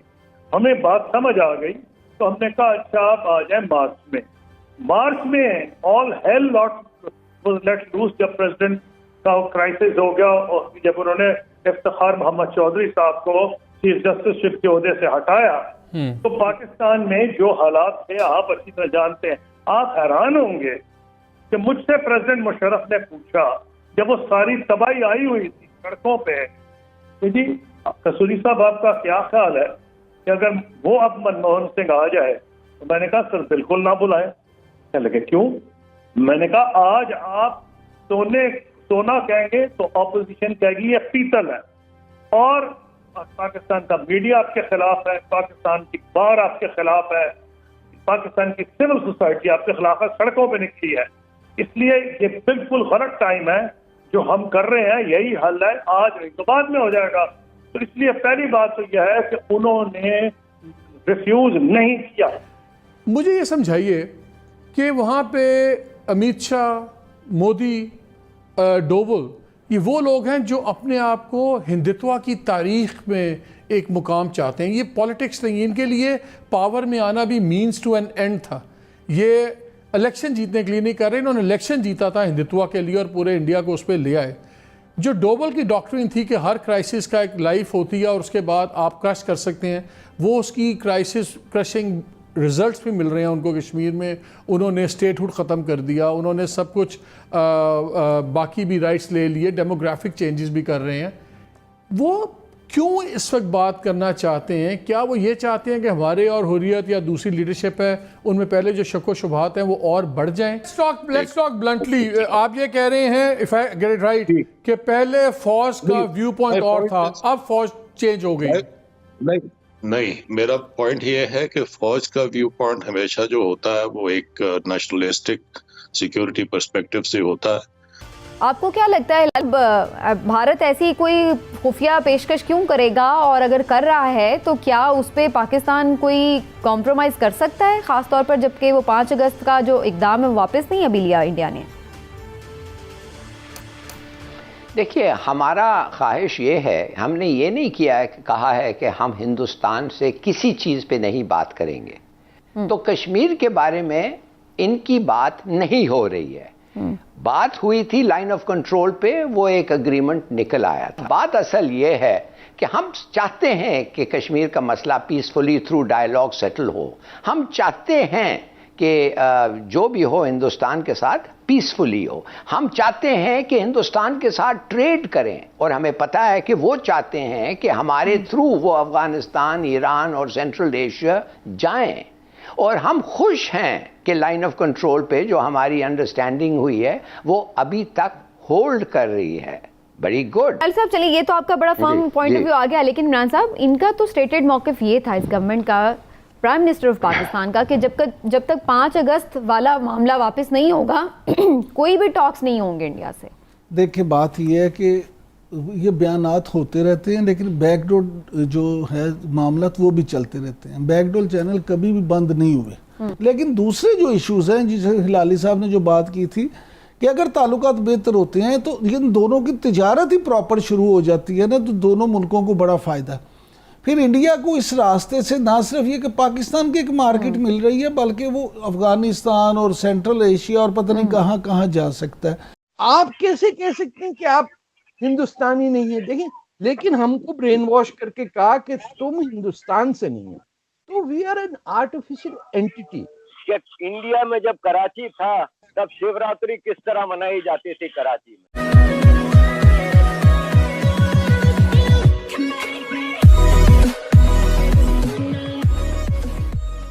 नमस्कार दोस्तों, अब आपकी स्कूलिंग ही इस टाइप से की गई हो। देखिए, पाकिस्तान के अंदर स्कूलिंग ही इस टाइप की जाती है कि जिसमें कहा जाता है कि हिंदू ये होते हैं, हिंदू गंदे होते हैं, उसके अलावा वो मूर्ति पूजा करते हैं। तो मतलब कोई लॉजिक नहीं है यहाँ पर। देखिए कि भाई मूर्ति पूजा कैसे गलत हो गई, कोई लॉजिकल बात नहीं है। तो पाकिस्तान में यही पढ़ाया जाता है, और बच्चे जब बड़े होते तब ये चीज़ एक्सेप्ट करने के लिए उनका दिमाग उनको अलाउ ही नहीं करता कि भाई हाँ, ज़रा ये बात भी सुन ले, और अगर आपको तुम्हें अच्छी लगती है तो एक्सेप्ट भी कर ले कि तुम पहले हिंदुस्तानी ही थे, और हिंदुस्तानी पाकिस्तानी ठीक है, लेकिन आप सब कन्वर्टेड हो। वो तलवार के दम पर आप कन्वर्ट हुए थे, अदरवाइज तुम हिंदू ही थे। तुम्हारा नाम रज़ाक नहीं था, तुम्हारा नाम रमेश ही था।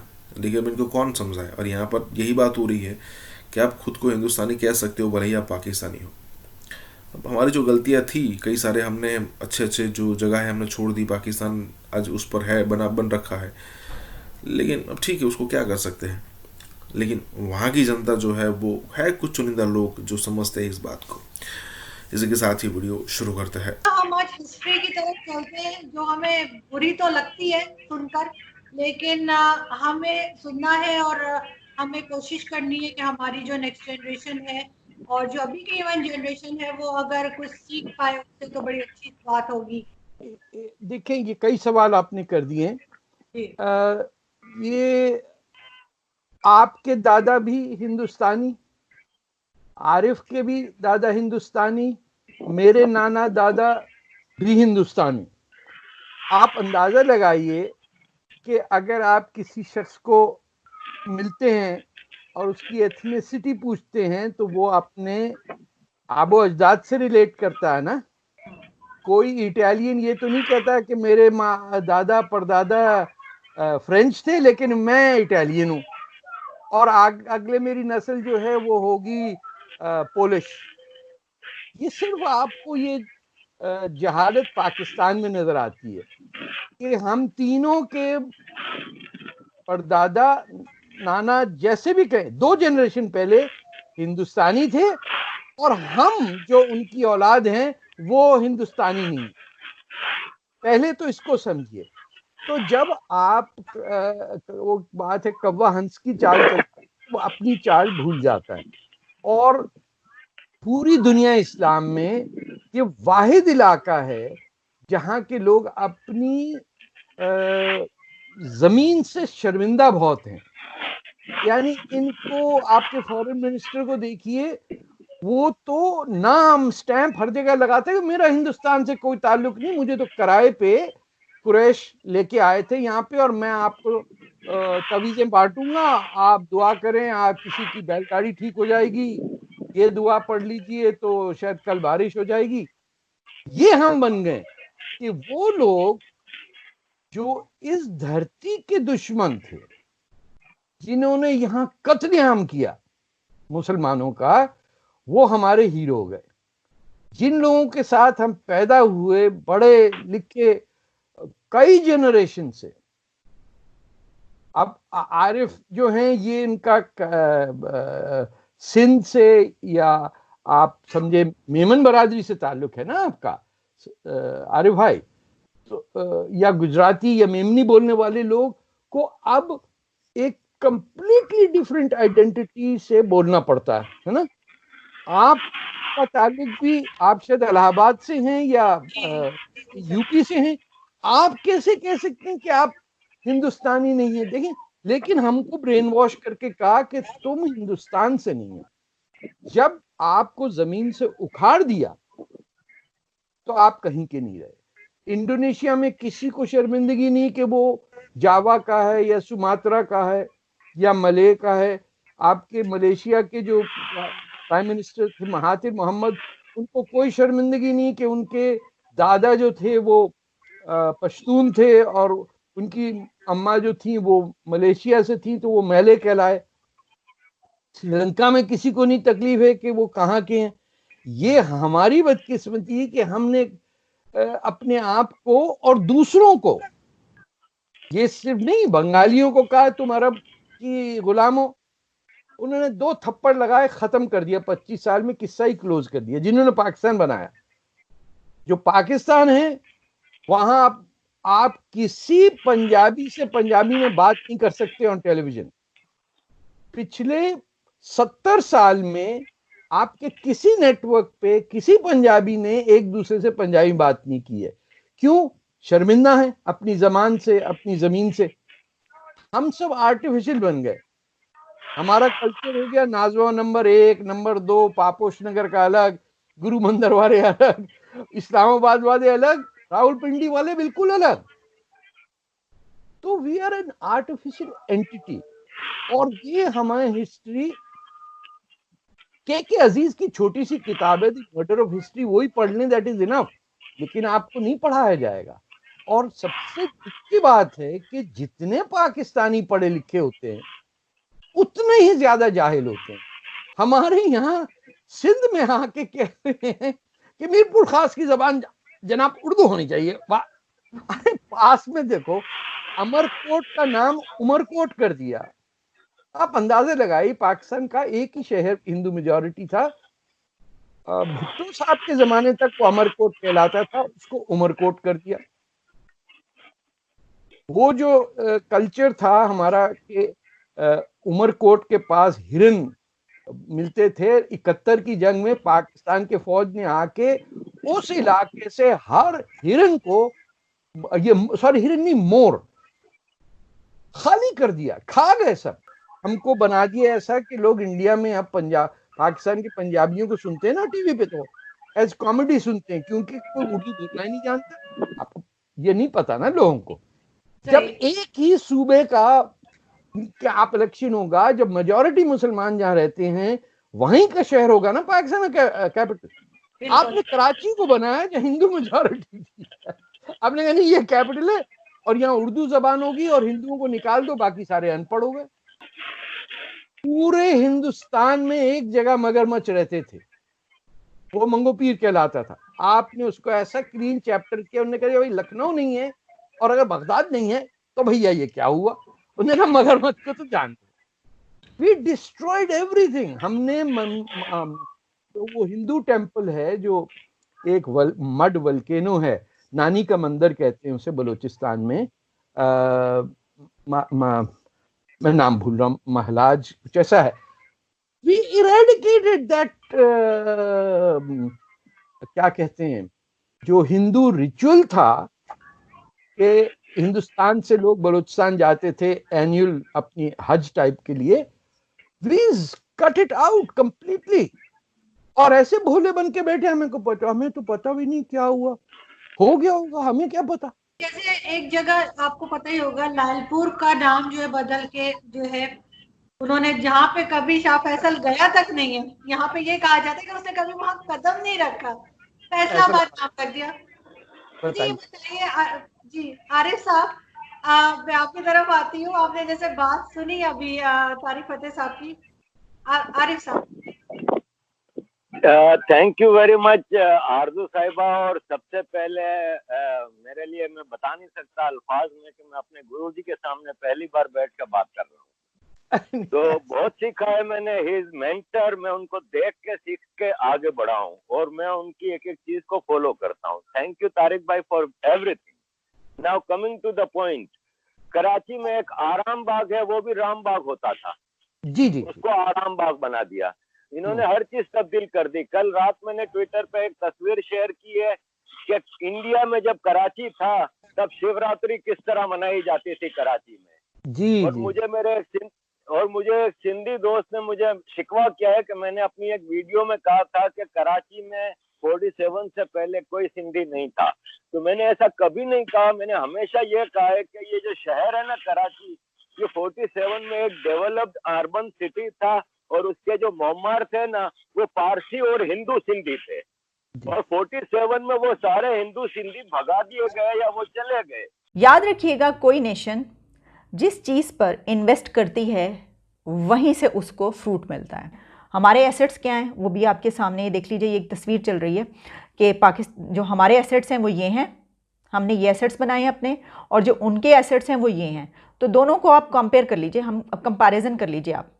बिल्कुल कंपैरिजन करें तो आंखें खुल जाती हैं। दुनिया में इस वक्त कौन सा मुल्क है दुनिया में 203 ममालिक में जो आपकी बात सुनने को तैयार? इससे आपको अपनी औकात का पता चल जाएगा। प्रेशर ये है ते पल्ले नहीं तेला कर दी मेला। हमने इन्वेस्टमेंट जो की वो हमने की मदरसों में, हमने इन्वेस्टमेंट की है जिहाद में। टेक्निकली बैंकक्रप्ट हो चुके हैं।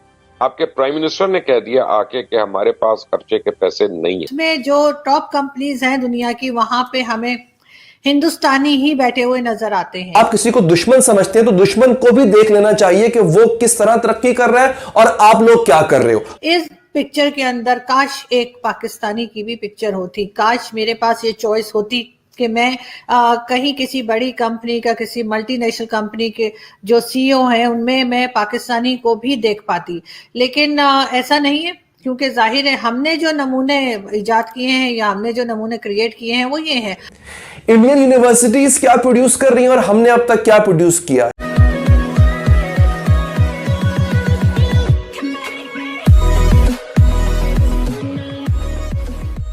नमस्कार दोस्तों, यहाँ पर बिल्कुल सटीक बात कही जा रही है और सटीक बात यह है कि आखिरकार किसी कंट्री की पहचान क्या होती है। अब पाकिस्तान की अगर आप काउंट करो तो यूएनएससी के ज़रिए या फिर यूनाइटेड नेशन की जो ग्लोबल टेररिस्ट की बात होती है उसमें 50-60% जो आतंकवादी है ना वो पाकिस्तान के हैं, चाहे वो हाफिज सईद हो, चाहे वो लखवी हो, चाहे जो भी हो। और अगर आप इंडिया की बात करो तो ये टेररिस्ट आतंकवादी तो ठीक है, वो एक भी नहीं है।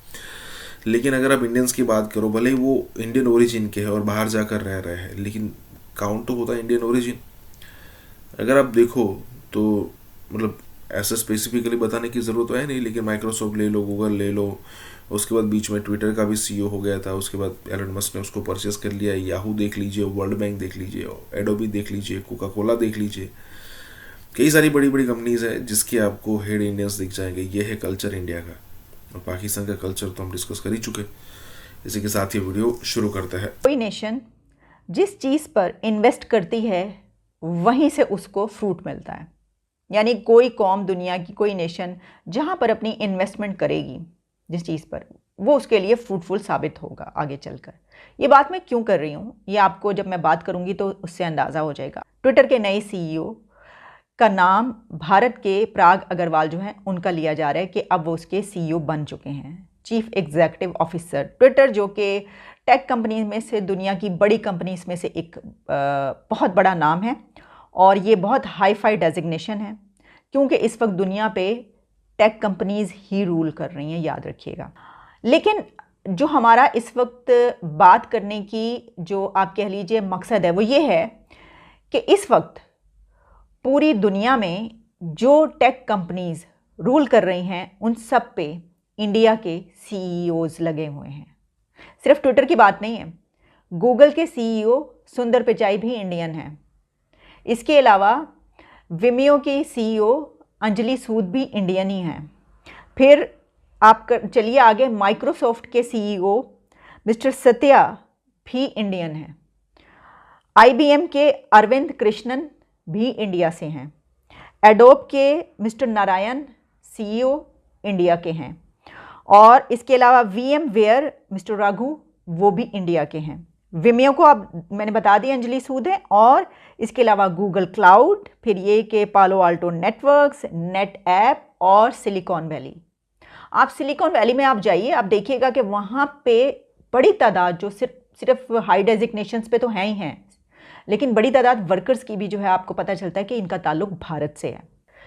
हमने इन्वेस्टमेंट जो की वो हमने की मदरसों में, हमने इन्वेस्टमेंट की है जिहाद में सोच पैदा करने के लिए, हमने इन्वेस्ट किया फंडामेंटलिज्म में, बुनियाद परस्त जो लोग हैं उनका जहन साजी करने में। तो हमने जिस चीज़ पर इन्वेस्ट किया है वो आपके सामने है और उन्होंने जिस चीज़ पे इन्वेस्ट किया है वो भी आपके सामने। इस वक्त पूरी दुनिया पर टेक कंपनीज पर जो है वो उनकी हमारे एसेट्स क्या हैं वो भी आपके सामने देख लीजिए। ये एक तस्वीर चल रही है कि पाकिस्तान जो हमारे एसेट्स हैं वो ये हैं, हमने ये एसेट्स बनाए हैं अपने, और जो उनके एसेट्स हैं वो ये हैं। तो दोनों को आप कंपेयर कर लीजिए, हम कंपैरिजन कर लीजिए आप।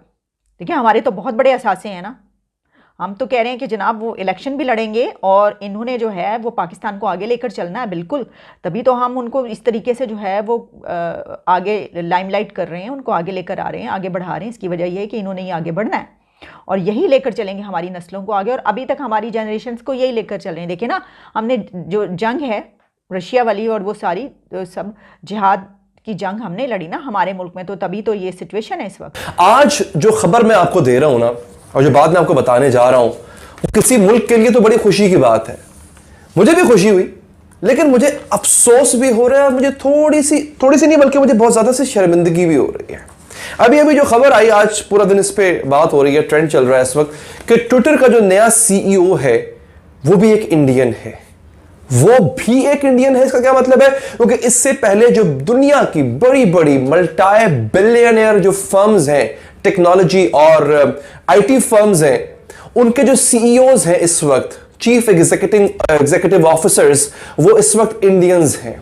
और आज की वीडियो में आपको मैं बताऊंगा कि इंडियंस ने कहां झंडे गाड़े हुए हैं और हम क्या कर रहे हैं। क्या हमने किसी बड़ी मल्टी बिलियन फर्म को हमने कोई अब तक सीईओ दिया है?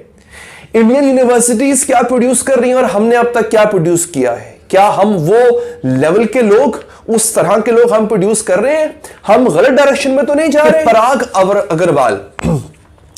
अग्रवाल एक नौजवान आदमी है जिसको ट्विटर का सीईओ बना दिया गया है। इससे पहले जैक थे सीईओ, उन्होंने रिजाइन किया है और इनको लेके आया गया है। यानी पूरी दुनिया में ट्विटर जो अमेरिका के एक अमेरिकन फर्म है, उनको अमेरिका में कोई शख्स नहीं मिला इतना काबिल, वो एक इंडियन को लेकर आए हैं। ये सोचने वाली बात है कि आखिर इंडिया ऐसा क्या प्रोड्यूस कर रहा है जो किसी और मुल्क के पास नहीं है। और कभी कभी यकीन कीजिए, अगर आपको किसी से नफरत हो, आप किसी को दुश्मन समझते हैं, तो दुश्मन को भी देख लेना चाहिए कि वो किस तरह तरक्की कर रहा है और आप लोग क्या कर रहे हो। तो आज वक्त है अपने गिरेबान में झांकने का। मैं ये वीडियो इंडिया की और इंडियंस की तारीफें करने के लिए नहीं बना रहा। ये वीडियो मैं इसलिए बना रहा हूं ताकि आज आप और मैं, हम सब मिलकर अपना मुआखजा खुद करें कि हम करते क्या है पिछले 70 सालों में, वो कहां से कहां पहुंच गए और हम आज कहां पर खड़े हुए हैं। इसके साथ साथ आज आपको बताता हूं कि कौन कौन से बड़े इंडियंस हैं जो कि बड़ी मल्टी बिलियन फर्म्स के अंदर काम कर रहे हैं। आपने माइक्रोसॉफ्ट का नाम सुना होगा दोस्तों। इस वक्त जो माइक्रोसॉफ्ट का सीईओ है, चीफ एग्जीक्यूटिव ऑफिसर, वो भी एक इंडियन है। अब आप यहीं से समझ जाए कि माइक्रोसॉफ्ट कितनी बड़ी बला का नाम है, उसको भी एक इंडियन चला रहा है। आगे आए जनाब। फिर एडोब का पता है आपको? एडोब, या कुछ लोग उसको एडोबे भी कहते हैं, जिसपे आप फोटोशॉप वगैरह करते हैं, एडिटिंग करते हैं। एडोबे का सीईओ भी एक इंडियन ही है। एडोबे पूरी दुनिया में इस्तेमाल होती है। कौन चला रहा है इसको? एक भारतीय चला रहा है इसको। उसका नाम है शंतानु नारायण। फिर आगे बढ़े। IBM, वो क्या कर रहे थे इंडियंस? वो पूरी दुनिया पे राज करने के लिए तैयारी कर रहे हैं, और हम क्या कर रहे हैं? इसमें जो टॉप कंपनीज हैं दुनिया की, वहां पे हमें हिंदुस्तानी ही बैठे हुए नजर आते हैं, क्योंकि जाहिर है हमने जो नमूने इजाद किए हैं या हमने जो नमूने क्रिएट किए हैं वो ये हैं। इससे नफरत इसलिए मुझे होती है जो आपको मेरी आवाज में भी महसूस होगी, सुनाई देगी। एक तो इसलिए कि ये मेरे वतन के खिलाफ बोलते हैं, झूठी बातें करते हैं, साजिशें करते हैं, और इस वजह से भी कि ये शख्स दुनिया अर्नब गोस्वामी के नाम से जानती है। और इसमें ऐसे ऐसे अल्फाज पाकिस्तानियों के लिए बोले गए कि मुझे दोहराते हुए बड़ा गुस्सा भी आ रहा है, दुख भी हो रहा है, और पाकिस्तानी को दहशतगर्द और यानी चोर, भिखारी, पता नहीं क्या कुछ कहा गया, दोहराते हुए बड़ा बुरा लगता है। ये तो बिल्कुल फिर पाकी पाकी कह के कहना, यानी मजाक उड़ाना।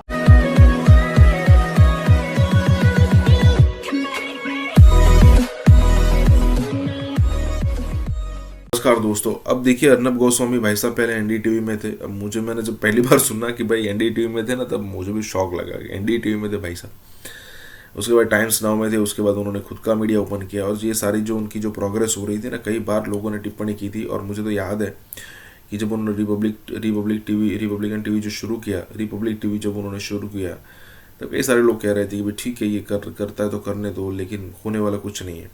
लेकिन हुआ सब कुछ, और उसकी नंबर 1 रेटिंग आती है, मैं जहाँ तक जानता हूँ तब तक हिंदी में या फिर इंग्लिश में, दोनों में से एक में। जो भी हो, उसने पूरा का पूरा मीडिया हिला दिया। और अगर इंडियन मीडिया अगर हिल चुका है तो पाकिस्तानी मीडिया तो डेफिनेटली, खास करके फिज़ा खान स्पेशली शो कर रही है अर्नब गोस्वामी पर। पाकिस्तानी मीडिया डिस्कस कर रहा है, स्पेशली शो उसको अलोकेट किया गया है कि भाई आप जो है वो अर्नब गोस्वामी पर शो कीजिए, और अर्नब गोस्वामी जिस तरीके से पाकिस्तान की धज्जियाँ उड़ाते हैं, ज़रा उसके बारे में भी थोड़ा डिस्कस कीजिए। यही हो रहा है यहाँ पर, देखने में मज़ा आएगा। इसी के साथ ये वीडियो शुरू करते हैं।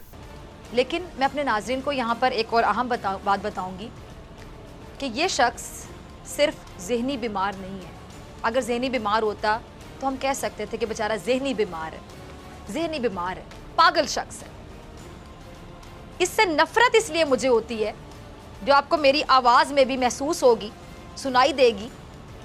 एक तो इसलिए कि ये मेरे वतन के खिलाफ बोलते हैं, झूठी बातें करते हैं, साजिशें करते हैं, बकवास करते हैं, और इस वजह से भी कि ये शख्स दुनिया अर्नब गोस्वामी के नाम से जानती है। ये अर्नब गोस्वामी जो दूसरों को भारत और भारतीयों से मोहब्बत का भाषण देते हैं, शर्म नहीं आती ऐसे लोगों को। 6 सितंबर 2019 को होने वाले शो में मेज़बान, ये नफसियाती मेज़बान, जुनूनी मेज़बान, पागल मेज़बान, इस मेज़बान अर्नब गोस्वामी और मेहमानों के दरमियान बहस हुई, ठीक है। और उस बहस में नाज़रीन पाकिस्तान और भारत के दरमियान ताल्लुकात पर बहस छिड़ गई। हालांकि सोचिए ज़रा कि प्रोग्राम का मौजू क्या था, भारत की जानिब से खला में भेजे गए मिशन चंद्रयान 2 था। अब अंदाज़ा करें कि टॉपिक क्या था, दरमियान में पाकिस्तान को ले आया, यानी इसके हवास पे हर वक्त पाकिस्तान सवार रहता है। अंदाज़ा करें इसकी घटिया ज़हनियत का, यानी बात भारत के खला में भेजे गए मिशन पर होनी थी, और ये ज़हनी बीमार शख्स, ये साइको शख्स, ये नफसियाती शख्स दरमियान में पाकिस्तान को ले आया। प्रोग्राम में इस अर्नब और शुरका ने तमाम पाकिस्तानियों को दहशतगर्द करार दे दिया। पाकिस्तान के खिलाफ इतनी हेट स्पीच की गई, पता चला तुम्हें, लेकिन तुम्हें क्या पता हो कि ज़र्फ किस चीज़ का नाम है? तुम्हारे जैसा कमज़र्फ बंदा तो कोई दुनिया में होगा ही नहीं, घटिया इंसान। तुम एक गिरे हुए इंसान हो, गिरे हुए शख्स हो, घटिया शख्स हो, और ये समझता है कि इस तरह चीखने चिल्लाने से सामने बैठे बंदे को ये प्रेशराइज करेगा और उसको खामोश करवा देगा, यानी उसकी आवाज़ ही नहीं निकलेगी सामने बैठा होगा। ऊंचा बोलने से या सामने बैठे शख्स को ये एहसास दिलाने से कि तुम्हारी आवाज़ उससे ऊंची है, तुम ऊंचे नहीं हो जाओगे अर्नब गोस्वामी। कहा जाता है जी पाकिस्तान में सिर्फ दहशतगर्द पैदा होते हैं, यहाँ का हर शख्स डॉक्टर हो, साइंसदान हो, सब दहशतगर्द हैं। ये टीवी पर कहा गया। ये तो उनका चैनल है, टेलीविजन चैनल है, जहां पर बैठकर पाकिस्तानियों के खिलाफ इस कदर नफरत, ऐसे ऐसे अल्फाज बोले गए। उसके बाद अब भारत को इस पर शर्म नहीं आती। अब इस शो के अंदर ना तो वो टॉपिक था, लेकिन जिस तरीके से आपने बात की है कि पाकिस्तानियों के हवाले से जो उनको कहा कि ये पाकिस्तान के साइंसदान, वहाँ के जो डॉक्टर हैं, वहाँ पे जो लीडर हैं, वो खिलाड़ी हैं, तमाम दहशतगर्द हैं, तमाम पाकिस्तानी दहशतगर्द हैं। और उन्होंने कहा जी हम साइंसदान जो है वो बनाते हैं और पाकिस्तान दहशतगर्द बनाता है। फिर कभी वो पाकिस्तान को भिखारी कह रहे हैं। 2 मेहमान जो है उनको बुलाया गया और जो लफ्ज़ इस्तेमाल किया गया, कभी पाकी का कह के वो उभारा गया, एक यानी नस्ल प्रस्ताना लफ्ज जो है वो उसके हवाले से उभरता है। कभी फिर बंदर, आपने कभी बंदर से मुआवजा किया, कभी गधों से मुआवजा किया, कभी पूरी कौम को आपने दहशतगर्द करार दिया। तो इस हवाले से उन्होंने कहा कि ये, और जो गोस्वामी साहब जो है वहाँ माशाल्लाह उनके हवाले से जो भारतीय सहाफ़ी हैं, वहाँ की जो तंजीमें हैं, उनका जो स्टाइल है और जिस तरीके से मोदी के वाले से उनके ख्यालात खास आदमी है वो, और उनको जिस तरीके से और जो सहाफत की उन्होंने धज्जियां उड़ाई हैं, जिस तरह उनका चैनल है और जिस तरह वो एक नामदार जो साफ़ी है कि साफ़ियाना, उसमें तो कोई इस तरह की पसंदाना उसकी सोच है, वही अल्फाज इस्तेमाल करता है और एक कौम के खिलाफ, एक मुल्क के खिलाफ, एक मजहब के खिलाफ जिस तरीके से वो नफरत उभार रहा है और नफरत फैला रहा है, उसका आप देखें कि सब्र के पैमाने। एक चीज पता लग रही है कि किस तरह इंडिया को, मोदी को बढ़ाकर दिखाया जा रहा है और कोई काम नहीं। पाकिस्तान के खिलाफ सिर्फ प्रोपेगेंडा कि यहाँ पर इन्वेस्टमेंट ना है, इसको दिखाया जाए यहाँ तो दहशतगर्दी बढ़ी है, यहाँ तो हर चीज गलत हो रही है। वो पकड़े गए हैं और उसके बाद एडमिट भी नहीं करते, और ये तो अब चैनल चल चुका है। अर्नब गोस्वामी जो है वो कोई जर्नलिस्ट नहीं है, वो बेसिकली एक प्रोपेगेंडिस्ट है जिसका बुनियादी मकसद सिर्फ पाकिस्तान के खिलाफ प्रोपेगेंडा करना और बगैर किसी लॉजिक के, बगैर किसी एविडेंसेस के वो इस तरह की बकवास करता रहता है, इस तरह की हरकतें करता रहता है। मुझे तो हैरानगी है कि उन पाकिस्तानियों पे, हमारे उन जर्नलिस्टों पे, हमारे उन एक्सपर्ट्स पे कि जो उसके प्रोग्राम में जाते हैं, मेरा ख्याल है कि हमें इसके प्रोग्राम में नहीं जाना चाहिए। वो तो प्रोपेगेंडा कर रहा है, वन साइडेड प्रोपेगेंडा है, उसमें वो गालियाँ दे रहा होता है, ना कोई प्रोग्राम की एथिक्स है, ना कोई प्रोग्राम का कोई मोराल है, ना वो बोलने देता है। अब जब दिल के वो आवाज़ बंद कर देता है और 2-4 बंदे उसने रखे हुए हैं जिसका मकसद सिर्फ और सिर्फ पाकिस्तान पे कीचड़ उछालना, पाकिस्तान को दुनिया में बदनाम करना कि ये एक दहशतगर्द मुल्क है। तो मेरा ख्याल है कि इस प्रोग्राम पे पाबंदी लगनी चाहिए और इस प्रोग्राम पे किसी पाकिस्तानी को नहीं बैठना चाहिए। किसी नेशनल टीवी पे कभी पाकिस्तानी चैनल पे कभी इस तरह की किसी बंदे ने बात की हो, या वहां वो बैठ के हर शख्स को कभी किसी ने दहशतगर्द कहा हो, भड़का रहा होता है, उनके जज्बात उबार रहा होता है, उनको कहता है जी आप पाकिस्तान के जाके लोगों को हमले कर दो, उनको कत्ल कर दो, दहशतगर्दी करो, वहां पे जाके लोगों को मार दो, सारे दहशतगर्द हैं। तो ये जो बात है ये तो बिल्कुल फिर पाकी कह के कहना, यानी मजाक उड़ाना। तो पाकिस्तानी रहते हैं उनके लिए खतरात में इसने पैदा कर दिए हैं, उनके लिए उनके ऊपर हमले हो सकते हैं, उनको लोग उनके ऊपर बलवे कर सकते हैं। ये सिर्फ एक शख्स नहीं है, ये पूरी एक सोच है भारत में जिसको पूरा बनाया गया, उसके लिए फंडिंग की गई है और ये सारा प्रोपेगेंडा कनाडा हो, यूरोप हो, अमेरिका हो, वो डॉक्टर साहब ने जो कहा साफी बेसिकली वो प्रोपेगेंडिस्ट है, वो सही बात है, एक लॉबिस्ट है, एक वो एक उसका एक दुम छल्ला है, पिट्ठू है मोदी का, जो वो कहता है उसको केसर चला रहता है वही। ठीक है, ये एंकर या एनालिस्ट का काम ये नहीं है, वो पाकिस्तान का हो या भारत का हो। हम यहाँ बैठ के कहें जी कि पाकिस्तानी चैनल पे बैठ के कभी हमने कभी कहा, ये सफर भी है कि हम कहें जी आप इंडिया के अंदर घुस जाए, आप जाके मार दें, लोगों को जाके कत्ल कर दें, मुसलमानों उठो, बच्चों को उठो मुसलमानों भारत के, आप गैरत खाओ, आप इनको हिंदुओं को मार दो, ये सिखों को मार दो। कभी ऐसा सफर भी किया है किसी नेशनल टीवी पे, कभी पाकिस्तानी चैनल पे, कभी इस तरह की किसी बंदे ने बात की हो? मियां भारत पर मेहरबान दिखाई देती है ना हैरानी वाली बात। क्या पाकिस्तान इज्जत के साथ सर उठाकर जिएगा? आपके पल्ले क्या है कि आपके खिलाफ साजिश कौन करे, आपके खिलाफ क्यों करेगा? से कई गुना ज्यादा आबादी थी सब कॉन्टिनेंट के, तुम भी कर लेते कुछ साजिश, सही वजह पल्ले कुछ नहीं है के खिलाफ कुछ साजिश क्यों करेगा? मुझे ये बताएं, दुनिया में इतना वक्त है या तो आपने कोई ऐसी कलाकारी हो, एक पॉइंट आप देग चढ़ाते हो, बड़ी आला तलोर बना रहे हो, एक पॉइंट भूल जाओ नमक डालना, खाएगा कोई? एक पॉइंट।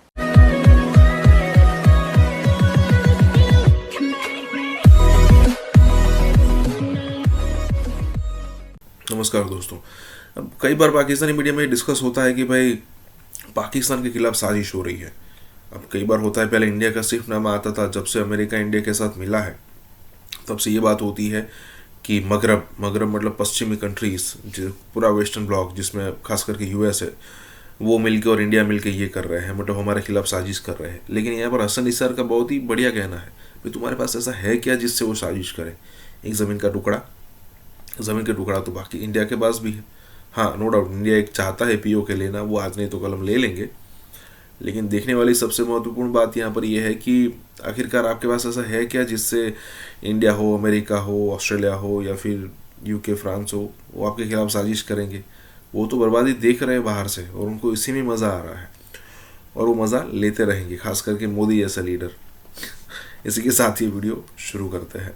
नहीं निकल पा रहा ग्रे लिस्ट से, हर 3 महीने 4 महीने बाद ये रिव्यू होता है, हर बार ये हुकूमत बता रही होती है कि हमने इतने नुकात पर अमल कर लिया। अब तो ये सिर्फ एक नुक्ते पर अमल करना रह गया था, 27 में से 26 नुकात पाकिस्तान अमल कर चुका है। तो ये इंटरनेशनली लॉबिंग इतनी मजबूत नहीं है पाकिस्तान की, या पाकिस्तान के खिलाफ जो लॉबी है वो बहुत स्ट्रॉन्ग है, इसलिए पाकिस्तान नहीं निकल पा रहा। वज़ीर ख़ारजा ने थोड़ा इशारा भी दिया कि ये सियासत हो रही है पाकिस्तान के खिलाफ बैनुल अक़वामी तौर पर। तो ये क्या हकीकत है इसकी, क्यों पाकिस्तान इस लिस्ट से नहीं निकल पा रहा है? नहीं, मैं नहीं कोई साजिश समझता। आज तक हमको जाहिलों की तरह बताते रहे हैं, तो हम आराम से कह के अपने ज़मीर को थपकी दे देते हैं कि साजिश हो गई। क्या हो गई है साजिश?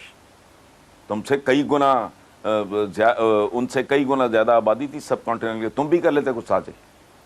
साजिश के लिए जहानत दरकार है। अब साजिश ये फैटअप जितनी भी करेगा साजिश, स्कैंडिनेविया के खिलाफ, नॉर्वे के खिलाफ, स्वीडन के खिलाफ करके दिखाए मुझे, साजिश हो गई। आपके पल्ले क्या है कि आपके खिलाफ साजिश कर रही है? बहुत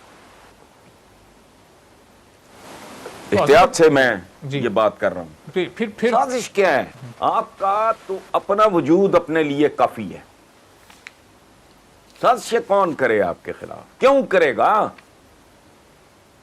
वो आपके टॉप के कोई साइंटिस्ट पैदा कर चुके हैं, कोई नोबेल प्राइज विनर्स की यहाँ कतार लगी है, इकोनॉमी आपकी कोई 7वें आसमान को छू रही है, डिसिप्लिन कौम के अंदर बड़ा आ गया है, दयानत बड़ी आ गई है कि लोगों के कान खड़े हों। किस बात पे?